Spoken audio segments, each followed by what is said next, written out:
Hello and welcome to another Cliff Reviews Art House.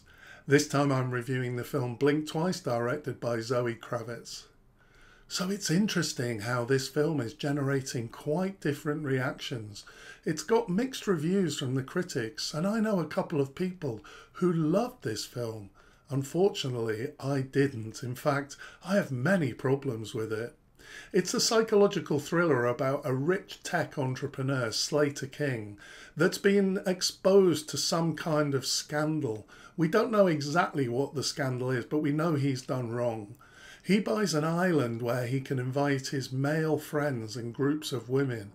The story focuses on Frida and her friend, who manufacture a way to meet him and end up being invited to the island. At first, of course, everything's idyllic and luxury, but it then becomes clear that something more sinister is going on. Obviously, this reminded me of Infinity Pool, the Brandon Cronenberg film from last year. Infinity Pool was by no means a great film, but I did enjoy it, and it was another great performance by Mia Goth. So the first thing to say about Blink Twice is that it's nowhere near as good as Infinity Pool, and there's nowhere near as good as Mia Goth. There's also similarities with Emerald Fennell's Promising Young Woman and Tarantino's Death Proof, but Blink Twice is nowhere near as good as them either. So what did I think was wrong with it? For starters, I found the script really weak at times. An example of this is that amongst the group of women flying out to the island, one of them is arrogant and unpleasant to the others in such a cliched way. I just found that all the way through, the dialogue, the acting, it all felt a bit below par. This perhaps is the type of film that could have been made in a deliberately bad way, but it was just bad, with no sense of irony or humour. Obviously, this film is covering a Me Too theme, which is a serious topic, and it's a topic that's definitely worth exploring in films like this. The abuse of power and the dark side of privilege and super wealth. There are some similarities in the overall structure of the story with Tarantino's Death Proof, which I reviewed on the channel a little while back. However, Death Proof doesn't take itself so seriously. I felt that I'm supposed to take what's happening in Blink Twice at face value. My biggest problem with the film is that there are some really unpleasant violent scenes. These are not a nice group of men, and they're doing some really terrible things to the women. Now, I'm going to give a bit of a spoiler here, but it's only a mild one, but it is a spoiler if you don't want to know too much about what happens. The film lingers on the violence, I felt, I guess to try and build up the tension. And then when the women get revenge, this all happens quite quickly at the end of the film. I thought that the storytelling was just too simplistic, like really unsophisticated. There's not enough mystery or ambiguity.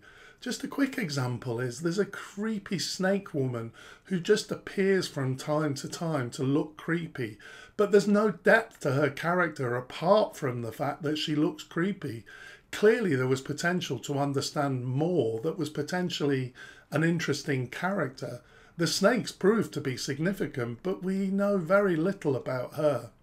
As I said, I have the feeling that the film was primarily concerned with the Me Too issues, and it was taking itself very seriously in this regard, like that was enough, and almost like it was trying to give itself an art house status.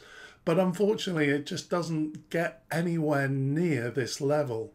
In fact, I think I'd go as far as saying that I did find it somewhat exploitative.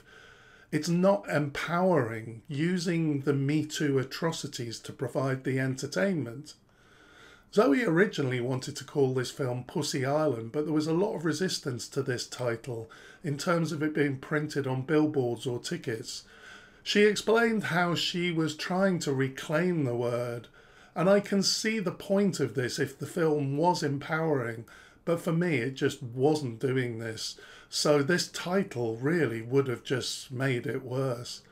The film ends up being about dealing with trauma by forgetting, and there's a hint about Slater, the rich guy, forgetting his childhood abuse at the end. And this feels cheap and undeserved given how much we've gloried in the abuse, how much he's got away with committing these awful crimes. Another spoiler here, but I found the ending really unconvincing. Despite the fact that terrible crimes have been committed, we're supposed to believe that Frida would be happy because she's now the exploiter. Her friend was murdered, yet she's turned it to her advantage rather than getting the culprits prosecuted.